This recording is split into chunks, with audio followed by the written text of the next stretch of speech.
Agora, houve pênalti, parecido 13 dias antes, marcado para o Palmeiras, né, um lance muito semelhante, até mais escancarado, mas o cenário muito parecido, né, a situação muito parecida, quando o Di Plácido do Botafogo, tolamente, como fez o Richard Pires, empurrou o Flaco Lopes, né, o pênalti foi marcado para o Palmeiras e o Rafael Veiga Também, perdeu. o jogador entra em velocidade e recebe uma carga pelas costas. Isso é falta dentro da área pênalti. O árbitro de questão quem é? Ramon Abate, de quem eu falava há pouco. Sim. Também não... Salve, salve, nação, vambora com mais um vídeo aí, né?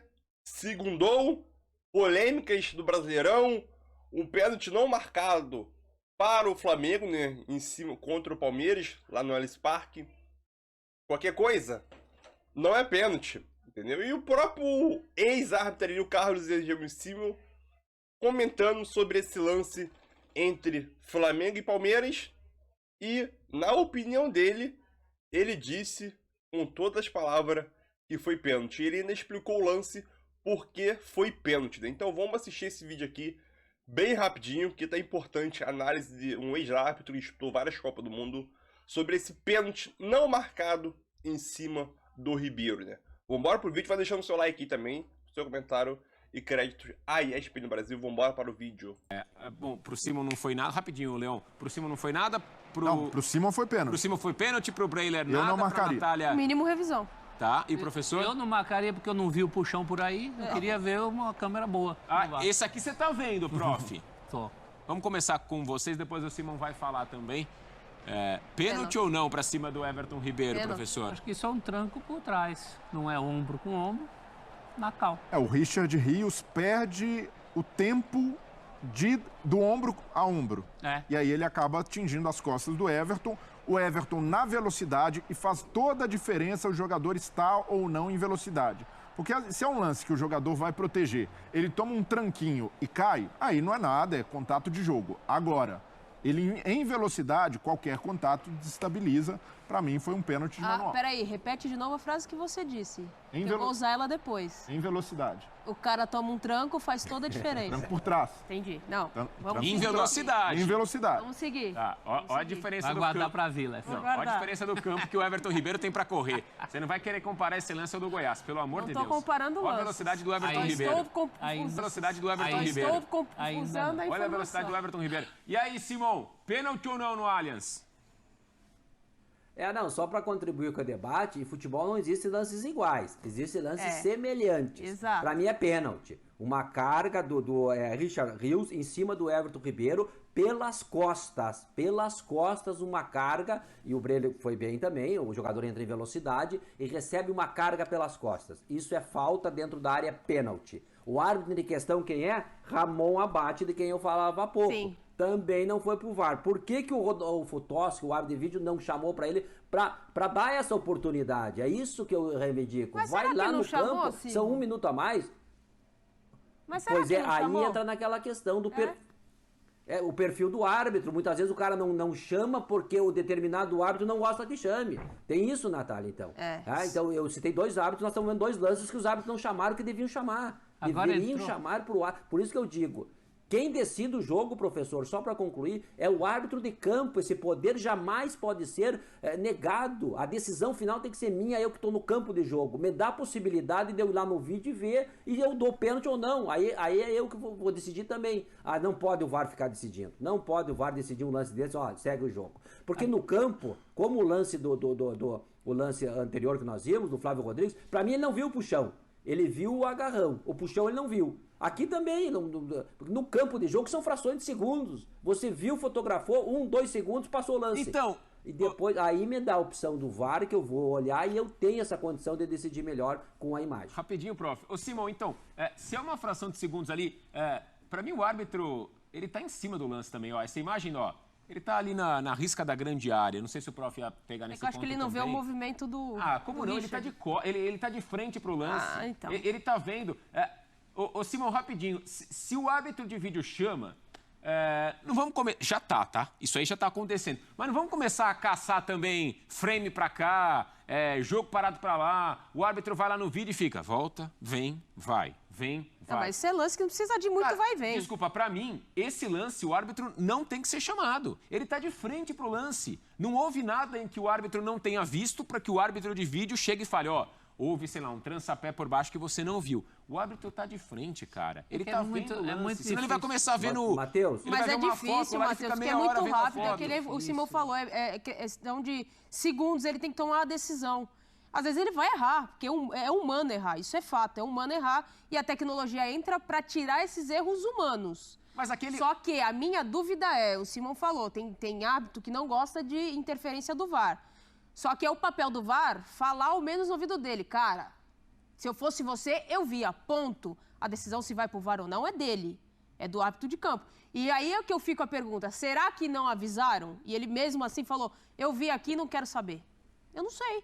Tu sabe? A gente não sabe como é que é. O Simon levanta uma coisa importante aí, esse elemento do árbitro que inibe o VAR.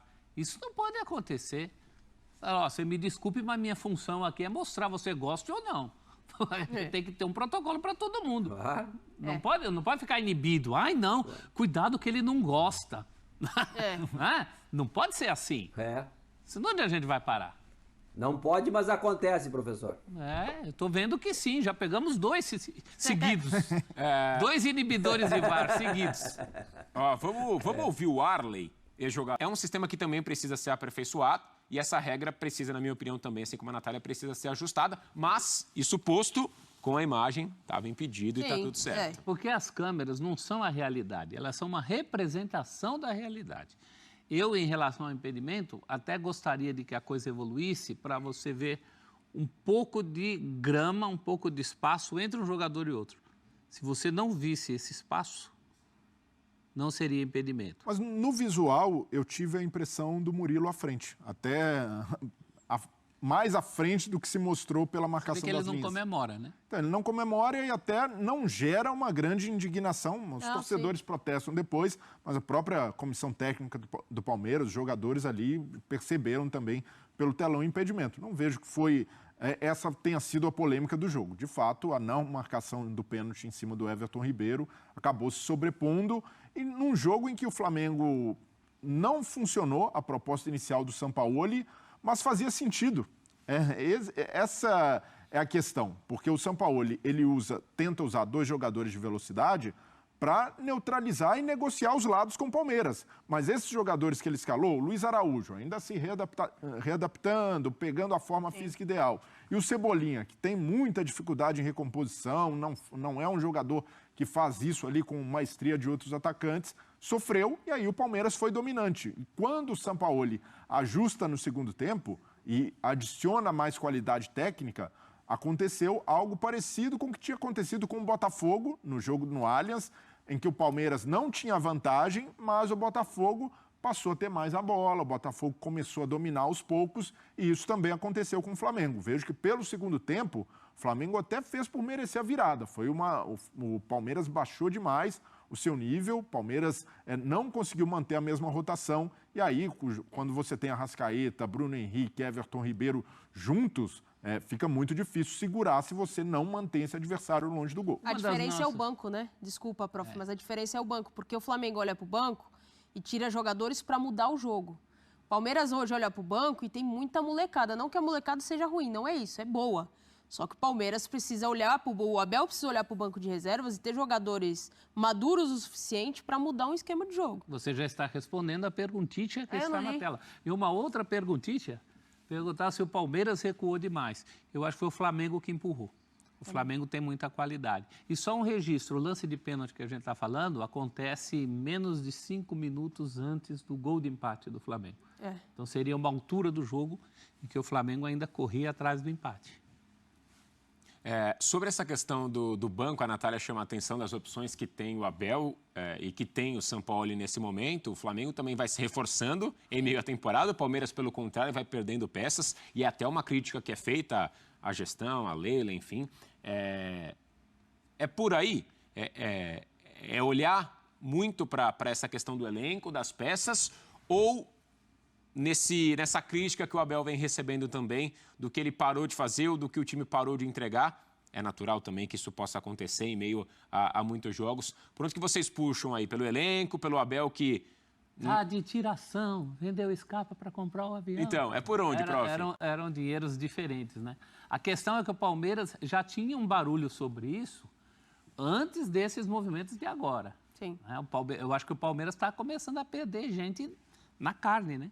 Está perdendo reservas, está perdendo jogadores importantes. E aí é o que a Nath falou, não pode confiar só na molecada.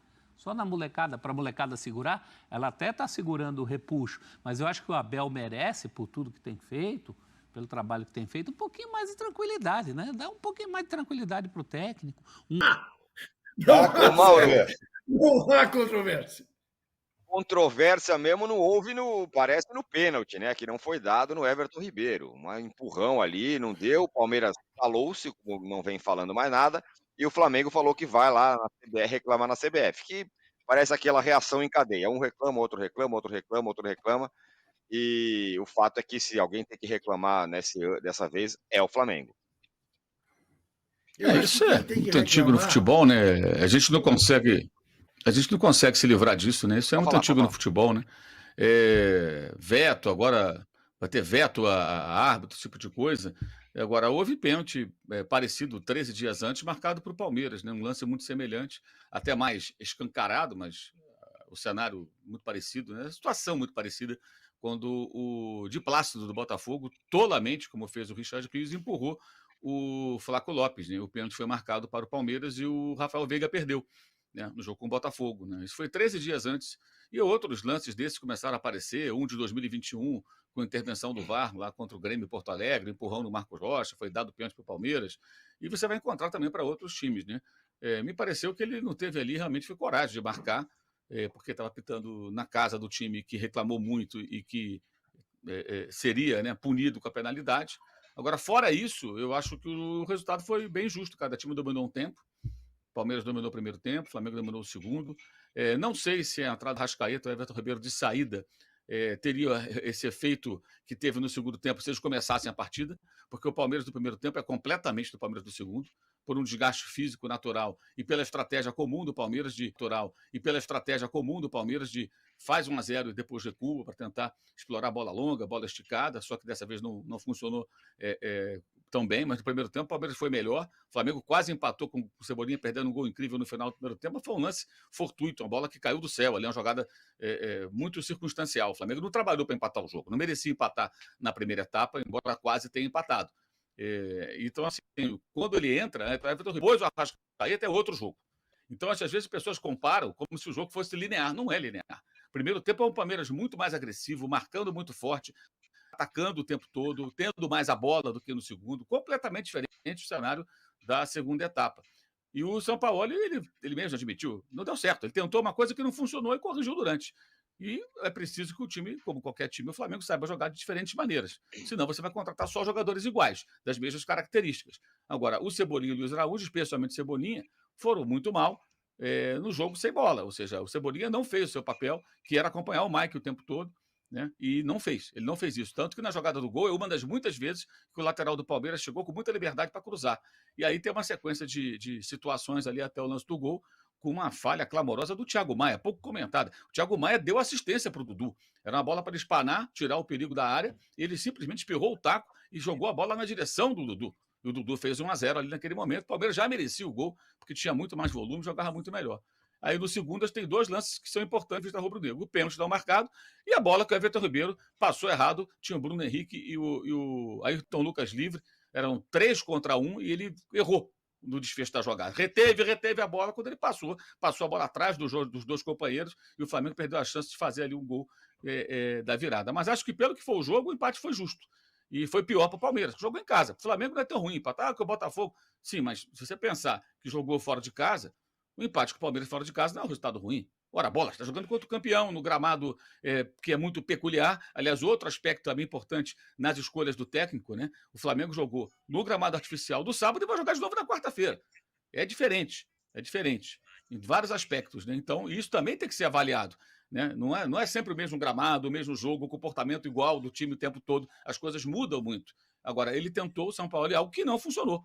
Não funcionou. Não significa que deve abandonar. Tem que insistir, tem que treinar para que o time possa jogar com pontas, sendo eficiente em determinadas situações. Agora, era muito claro. De um lado tinha Mike e Arthur. Do outro, Piquerez e Dudu. Né? Então, o Palmeiras muito forte pelos lados. Então, o que ele fez? Colocou 2 pontas. Olha, vocês vão trabalhar. Não trabalharam. Luiz Araújo, o Cebolinha não existiu. Exceto o comecinho do jogo ali, que ele cumpriu um pouco essa missão. Depois ele abandonou o Ayrton Lucas ali, se vira, e por ali o Palmeiras criou várias situações. Eu achei que o jogo foi razoável, né? Não foi um grande jogo, foi um jogo razoável, mas o primeiro tempo, especialmente, muito pegado, muito picotado em alguns momentos, né? Mas o resultado foi justo, em que pese aí a questão da arbitragem. Né? A arbitragem é um capítulo à parte, de fato, o pênalti não foi marcado. Eu acho que aí a questão, o Arnaldo fala muito, bastidor, pressão, é evidente que isso às vezes pesa, o árbitro fica condicionado, e ali ele não teve coragem alguma. E o VAR ou chamou, né? Eu não sei, que eu não ouvi o áudio, né? Ou chamou e ele fingiu que não ouviu, ou não chamou porque também estava com medo. Então é isso aí, nação, mais um vídeo aí, né? O que podemos falar da não marcação do pênalti em cima do Ribeiro, né? Teve análise do Carlos Eugênio Silva falando, Mauro César Pereira também comentou. Existe essa possibilidade, né? Como o Carlos Eugênio Simon, o ex-árbitro, e o Mauro César também falou, né? Comentaram. Possivelmente o VAR chamou o juiz não quis saber e ignorou e deu sequência no jogo, né? Existe essa possibilidade, né? Mas agora não tem mais o que fazer, o jogo já terminou. Agora é pensar no próximo jogo, preparação do Flamengo para o jogo da Copa do Brasil, que é quarta-feira, né? Nesse ponto, o Palmeiras vai ter um dia a mais de descanso contra... a mais do que o do Flamengo, mas isso não importa mais. Agora importa o jogo pela Copa do Brasil. E o Flamengo precisa lá e ou segurar empate ou tentar buscar a vitória, né? Só que o Flamengo, ele não pode se comportar da mesma maneira do que como se comportou diante do Palmeiras. Isso não pode, porque senão ela pode ser prejudicial, né? Ou até levar um 2-0, uns 3-0, porque pelo volume de jogo que o Palmeiras teve no primeiro tempo, poderia tranquilamente ali ser uns 2-0. Né? O Matheus Cunha salvou o Flamengo em alguns lances ali. Né? Mas é isso aí, tamo junto, pênalti não marcado, Palmeiras beneficiado, agora o Palmeiras se esconde, Leila, dirigente, jogadores, ninguém fala nada, protesto, Abel, eu queria ver o que o Abel falaria agora na coletiva. Se fosse pênalti a favor do Palmeiras, eu tinha certeza que o Abel ia dar entrevista. Como foi contra o time deles, ele se esconde como já tá fazendo nesses últimos jogos aí, né? Valeu, galera, tamo junto. E muito obrigado aí por você estar assistindo o canal aí. E valeu!